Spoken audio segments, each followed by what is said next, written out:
11 октября будем отмечать День Республики. Накануне этой даты мы решили обсудить политическую ситуацию в Башкортостане.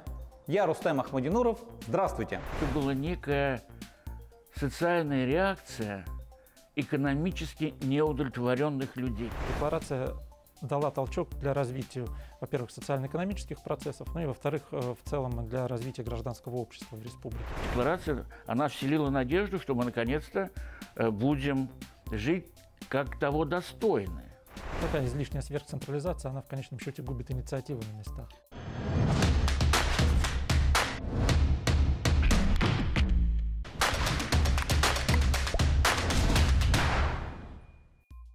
Декларация о государственном суверенитете Башкирии была принята 30 лет тому назад. Об историческом значении этого события беседуем с политологами Сергеем Лаврентьевым и Николаем Евдокимовым. Здравствуйте, Сергей Николаевич. Здравствуйте. Как мы встречаем День Республики, как вы считаете? Что касается декларации, все-таки 30 лет – это много, это 90-й год, осень. Ну что такое 90-й год? Вы были участником вообще этих событий? Ну, я был тоже, я был на этих митингах, наблюдал и так далее, слушал выступления Ельцина, берите суверенитета, сколько сможете проглотить. Вы где были 30 лет назад, когда принимали декларацию? Преподавателем БГУ. Ну, вы поддерживали вот эту саму декларацию, саму идею? Сама идея, знаете что, я, конечно, поддерживал, потому что мотивация какая была, понимаете? Что мы богатый регион, который вносит очень большой вклад в развитие всей страны, но его политическое положение, политический статус не соответствует вот этому. И вообще с самого это время это парад суверенитетов. Это не только мы, по-разному это все происходило. Вот я вот когда с сегодняшней позиции рассматриваю, это была некая социальная реакция экономически неудовлетворенных людей. Магазины были пустые и так далее. Кто виноват? Но и амбиции политических лидеров. Амбиции политических лидеров и так далее. Потому что любое социальное неравенство, а в данном случае мы видели неравенство, Москва жила, и так далее, мы апельсины из Москвы возили, да, с колбасой. Вот. Мы жили так-то. И вот это неравенство социально-экономическое, оно обязательно прорастало в политическую сферу. Может быть, мы до принятия декларации, так сказать, мы бурчали на кухнях, может быть, где-нибудь в каких-то собраниях. Вот. Ну, а декларация, она вселила надежду, что мы наконец-то будем жить как того достойны. Ну, получилось? Я считаю, что получилось. Но это получилось у всей страны.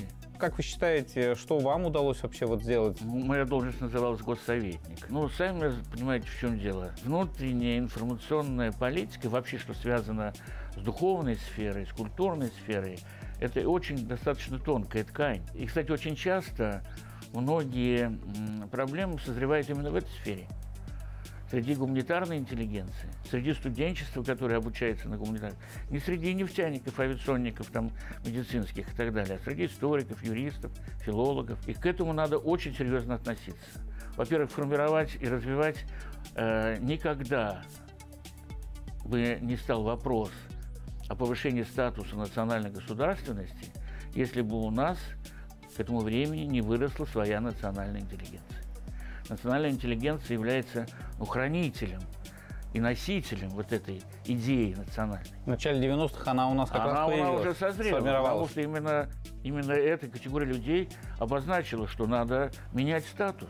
Если мы по уровню ВВП где-то можем равняться союзным республикам, значит, надо повышать статус. И этот процесс правильно пошел. Другое дело, что политический процесс в 90-е годы был многовекторный.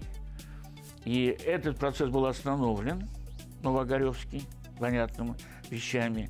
И нам ничего не оставалось делать в это время, как действительно пойти по пути углубления суверенитета. Здравствуйте, Николай Анатольевич. Приветствуем вас в Краун Плазе, в программе «По сути дела». Мы встречаемся с вами накануне Дня Республики. В этом году его отмечают уже 30-й раз. Скажите, насколько все-таки удалось реализовать, с вашей точки зрения, потенциал, который был заложен в Декларации о суверенитете в 90-м году? Ну, вы знаете, когда 30 лет назад принимали Декларацию о государственном суверенитете, то едва ли представляли ситуацию, в которой окажется страна, каким образом она будет развиваться, все-таки давайте вспомним, что 1990 год – это время еще существования Советского Союза, советское государство существовало в этот период. И через 1 год оно распалось, затем начались известные события 90-х годов, нулевые годы с их стабильностью, потом присоединением Крыма и многими другими вещами, санкциями. Поэтому изменялась повестка, которая как внутри республики, так и вне республики. Если мы говорим о потенциале, вещи, которые были заложены в декларации о суверенитете, мы должны исходить из того, что они позволили республике развиваться в течение вот этих 30 лет более или менее стабильно, без срывов, в том числе в плане экономического развития. Да, наверное, не удалось добиться всех тех показателей экономических, которые планировали, и социальных. Но в целом декларация дала толчок для развития, во-первых, социально-экономических процессов, ну и, во-вторых, в целом для развития гражданского общества в республике. Она заложила основы вот той ситуации, которая сегодня складывается не только в экономике, потому что мы обычно, когда говорим о федерализации, о суверенитете, о некой самостоятельности регионов, то мы прежде всего предполагаем как-то выразиться в экономическом аспекте, да? Но она дала еще и основания для развития элементов гражданского общества, элементов гражданской инициативы определенной. Но он не выхолощен вообще, не выхолощен само содержание той декларации в сегодняшнее время? Вы знаете, я думаю, что в какой-то момент такой риск существовал, безусловно, несколько лет назад, когда мы вправе были говорить о том, что в целом федеративные отношения начинают свертываться. Потому что когда мы говорим о декларации и о тех амбициях, которые есть у регионов, в том числе у Республики Башкортостан, мы должны все-таки делать ставку еще и на то, как в целом развивается механизм взаимодействия между центром и регионами в России. Конечно, на каком-то этапе можно было говорить о кризисе федерализации, может быть, в полной мере он и не преодолен, но мне кажется, что сегодня у федеральной власти возникает понимание того, это уже несколько лет, на мой взгляд, тенденция проявляется, что регионы должны получить большую самостоятельность по многим моментам, в связи с тем, что такая излишняя сверхцентрализация, она в конечном счете губит инициативу на местах. Вот если говорить о сегодняшнем моменте, то в период пандемии главы субъектов, губернаторы получили достаточно широкие полномочия. Как вы считаете, как воспользовалась наша власть, республиканская власть этими полномочиями? Дело в том, что мы до сих пор не знаем, прошли ли мы пандемию, и не будет ли второй волны, и каким образом это будет развиваться в дальнейшем. Мы, безусловно, знаем о эпидемиологической ситуации больше, чем это было несколько месяцев назад, например, в марте или в начале апреля. Но, наверное, пока рано ставить точку в этом процессе. Совершенно точно можно сказать, что ряд управленческих решений были достаточно эффективными. И, безусловно, например, строительство госпиталя инфекционного в Уфимском районе было своевременно. Было не просто своевременным, а оно стало примером того, как можно достаточно быстро построить крупный объект в системе здравоохранения, который направлен именно на решение вот этого вот вопроса. Меры, которые в экономике принимались, в том числе по поддержке, например, малого, среднего бизнеса, по стимулированию субъектов экономических, они определенный результат дали. 11 октября в истории республики связано еще с одним событием. В 2018 году в этот день исполняющим обязанности главы Башкортостана был назначен Ради Хабиров. Об этом через несколько минут. Процесс формирования команды мы до сих пор видим. Задача власти здесь состоит не в том, чтобы всех единой дорожкой направить, да? Ради Хабиров чувствует свою персональную ответственность, он нигде это не скрывает. Тяжелый период для власти, он пройден. Вы смотрите программу «По сути дела». Сегодня мы говорим о политике. Накануне Дня Республики есть повод обсудить итоги работы действующей власти. 2 года республикой руководит практически глава республики Ради Хабиров. Как вы оцениваете его деятельность за прошедший период? Ну, вы знаете, обычно говорят, что 100 дней нужно, да, потом, когда у политологов спрашивают, 100 дней прошли, они говорят, давайте год подождем. Можно сказать, что давайте оценивать будем по истечении первого срока полномочий и так далее. Если говорить о промежуточных итогах, то можно разделить, на мой взгляд, на 2 этапа вот эти вот период руководства республикой Ради Хабирова, скажем так, доковидный период и ковидный период руководства республикой. Конечно, и модель управления очень сильно отличалась в этом плане. Те планы, которые были заявлены после того, как Ради Хабиров вступил в должность, ну, фактически после того, как закончилась избирательная кампания, это было год назад, да, он, я думаю, зрители помнят, заявил... План 2024. Да, план достаточно 2024, амбициозный. где конкретные вещи, то есть не какие-то общие слова, а конкретные вещи, что в республике должно быть построено то-то, то-то, то-то к 2024 году. И, конечно, ситуация с ковид, она, в общем-то, изменила конфигурацию, прежде всего, социально-экономических процессов в республике. Я думаю, что в политическом плане очень мало что изменилось. То есть та стилистика, которую Ради Хабиров выбрал, подачи себя, имеется в виду та стилистика управления регионом, которую он выбрал, она сохраняется. А вот в экономике возможны определенные изменения, корректировка, связанная с ситуацией, прежде всего, с распространением пандемии. Хотя, если посмотреть за выступлением, скажем, нового премьер-министра перед Курултаем, то фактически он озвучил практически те же самые приоритеты, о которых Ради Хабиров говорил год назад. Говоря о новом премьер-министре Андрее Назарове, не считаете ли вы, что вот введение этого поста через год практически, даже через 2 года, после того, как он вступил в должность, и через год после того, как он стал первым замом, это решение все-таки показывает, что экономические, социально-экономические вопросы он хочет переложить на плечи правительства, и он нуждается вот в таком, скажем, партнере, как премьер-министр Андрей Назаров? Я думаю, что на самом деле это во многом вопрос технический, поскольку Андрей Назаров, хотя и был, не являлся премьер-министром, да, он был первым вице-премьером, но де-факто он эти функции уже исполнял. То есть на нем было там курирование, насколько я понимаю, строительства того самого госпиталя, там некоторые другие идеи он старается реализовывать, связанные с экономикой, безусловно. Поэтому я думаю, что здесь речь нужно вести о том, что фактическое состояние дел было приведено к некому формальному состоянию. Поэтому, да, очевидно, что Ради Хабиров старается положиться на человека, который имеет определенный вес, но не секрет, что у Назарова есть серьезные лоббистские возможности в федеральном центре, и мы знаем, что для губернаторов, для глав регионов это очень важно, поскольку сегодня центр оценивает эффективность системы регионального управления через ряд критериев, и в том числе через, например, привлечение инвестиций, через строительство тех или иных объектов, в том числе там, инфраструктурных объектов и так далее. Поэтому, да, на этой должности должен быть серьезный лоббист, который сможет реализовывать эти идеи, в том числе пользуясь своими связями в федеральном центре. Но вы прогнозируете увеличение роли правительства с учетом того, что Андрей Геннадьевич Назаров стал, и с учетом того, что есть необходимость по экономическим проблемам заниматься более активно? Да, то есть я не то чтобы прогнозирую, я предполагаю, что такое возможно. Такое возможно, исходя из объективных факторов. Во-первых, необходимости сконцентрировать усилия на решении экономических вопросов в ситуации постковидной для всей страны и в ситуации, когда действительно экономика находится не в простой ситуации, в непростом положении.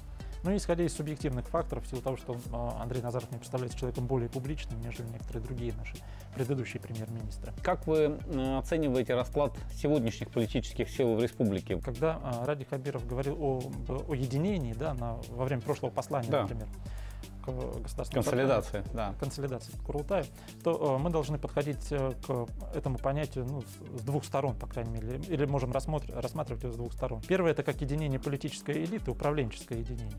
На мой взгляд, в целом, сегодняшняя политическая элита в республике, она достаточно консолидирована. И я не вижу тех сил внутри самой политической элиты, которые бы можно было рассматривать как серьезное оппонирование, которые бы устраивали итальянские забастовки, саботировали какие-то решения власти и так далее. То есть этого, на мой взгляд, нет. В этом смысле элита стала более консолидированной. А если рассматривать единение как общественное единение, то его нет. Но, на мой взгляд, общественное единение, оно вообще не существует. Это некая такая умозрительная конструкция, но в обществе, которое разделено на множество социальных групп, когда какая-то проблема возникает, это единение может достигаться. Но если ситуация более или менее стабильная, как у нас, несмотря на все проблемы, она относительно стабильная, то задача власти здесь состоит не в том, чтобы всех единой дорожкой направить, да, а в том, чтобы быть арбитром, строем, да. Да, а в том, чтобы быть арбитром между этими разными социальными группами и находить то решение, которое в наибольшей степени соответствует пониманию компромисса между разными группами и интересами людей. Но получается сейчас у нынешней команды, в последнее время, я думаю, что да, получается. После того, как были преодолены эти кризисные ситуации с Куштау, с рядом других моментов. В целом, наверное, никогда не бывает идеальной ситуации, всегда существует некое недовольство, существует скепсис по отношению к власти. Но в целом, на мой взгляд, вот самый тяжелый период для власти он пройден. Это был Николай Анатольевич Евдокимов. Он считает, что самый сложный период для власти пройден. Радий Фаич, когда пришел на первом же послании, он поставил задачу все-таки сделать рывок в развитии. Якширак Булдарабас был даже провозглашен лозунг. Вот насколько вы считаете, удалось или удается, точнее, мы еще в процессе находимся, новому руководству республики сделать этот рывок? Главное в чем? Вот если взять соседей, там у них вот команда, она вроде бы новая, но в то же время старая. Она выросла из той.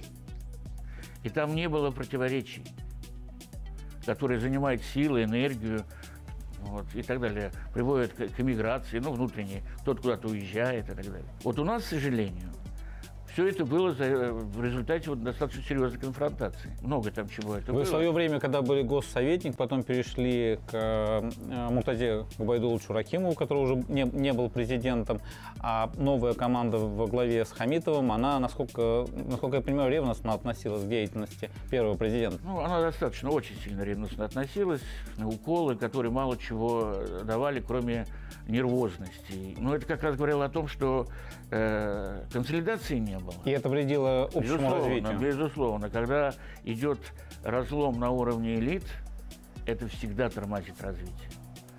И вот Радию Фаридовичу ему нужно было преодолеть, и он об этом сказал, что это надо.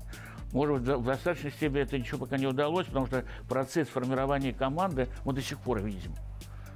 Если премьеры утвердили только вот 2 недели назад, да? Если сейчас мы видим, что идет постоянная ротация кадров на всех уровнях. То вот. Команда еще только... Это, я считаю, что команда просто меняется. Но, правда, мы видим и другой момент, что когда Радий Фаридович из режима ручного управления, который, в принципе, необходим вот в первые годы, переходит к режиму коллективного управления. Но здесь тоже есть проблема. Какая? Радий Фаридович, чувствует свою персональную ответственность, он нигде это не скрывает. Он об этом говорит, что я беру, я сказал, я принял решение. Его персональная ответственность, этим как-то пользуются люди команды, как будто они ни за что не отвечают. Она почему-то не распространяется на коллективное руководство. Они же тоже за это все отвечают. В этой связи вот назначение премьером Андрея Назарова, как вы смотрите, сможет ли это укрепить власть, вертикаль и вот решать эти вопросы, в том числе они экономические, более оперативно и более профессионально? Просто хотелось бы надеяться, потому что опыт у Андрея Геннадьевича большой. Он, в принципе, вырос из бизнеса, сейчас немножко другой момент. То есть сейчас руководитель советского типа или партийно-советского типа не годится, он ничего не сможет. Сейчас надо создавать какие-то импульсы для привлечения денег. Не только денег, но и, так сказать, команд, которые могут эффективно, грамотно работать. Достаточно эффективно работает команда Хабирова, потому что 52, по-моему, миллиарда привлечено в этом году из бюджета федерального. Да, чего такого никогда не было. Ну, это да. Это надо отдать должное. Но и об этом было сказано и в послании, что да, надо заниматься этими вещами. Потому что, чтобы сами пришли и принесли, этого не будет. Конкуренция за ресурсы федеральные очень серьезная.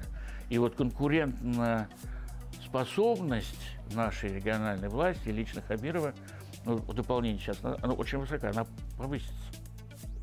Но надо создать условия для реализации этих, чтобы деньги нормально работали, чтобы каждый федеральный рубль, вложенный в республику, дал 3. Все-таки у Радия Фаича получается, как вы считаете? Я считаю, получается. Он руководитель современного типа, он открытый, контактный. Он не стесняется признавать, допустим, какие-то свои ошибки. Это тоже, кстати, людям нравится. Он не забронзовел. Он умеет разговаривать с людьми. Вот, хотя вроде бы он немножко из другого поколения.